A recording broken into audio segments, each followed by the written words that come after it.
மல்லா இர்ஹம் வலா யுர்ஹம், யார் கருணை காட்டவில்லையோ, யார் பிறரிடத்தில் அன்பு காட்டவில்லையோ,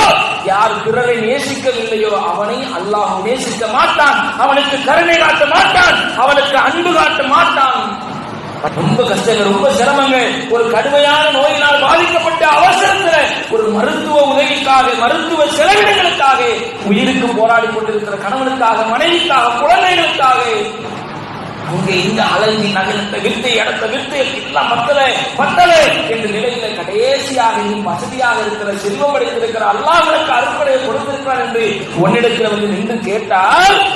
பரவாயில்லை குழந்தைகளுக்காகத்தானே, பரவாயில்லை உன்னுடைய மனைவிக்காகத்தானே, பரவாயில்லை உன்னுடைய கணவனுக்காகத்தானே, ஒரு முஸ்லிமான ஆண்களுக்கு, ஒரு பெண்களுக்கு, ஒரு சிறுவர்களுக்காகத்தானே என்று இரக்க உள்ளம் கொண்டு அவனுக்கு அன்பளிப்பாக தர்மமாக நீ கொடுக்க வேண்டாம், கடனாக வைத்துக் கொள், எப்போது வேண்டும் நாம் திருப்பித்தாய் என்று கொடுப்பதற்கு மனமில்லாமல், இரக்கமில்லாமல், கல்வெஞ்சனாக மாறி போய் அவனுடைய வாயிலிருந்து வார்த்தை வருகிறது, 1 லட்சமா 2 லட்சமா எத்தனை எவ்வளவு நாள் வாங்கிக்கப்பா, எவ்வளவு வட்டி தருவேன். உயிருக்கு போராடி கொண்டிருக்கக்கூடிய நிலையிலே அவர்களை காப்பாற்றுவதற்காக கை சேதப்பட்டவர்களாக வந்து இருக்கிற நிலையிலே அவனிடத்துல பேரம் பேசினானே, 10%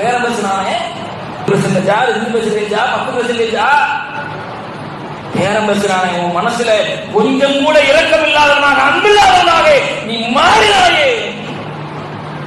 அதனால தான் அல்லாஹ்வுடைய தூதர்கள் சொன்னார்கள்,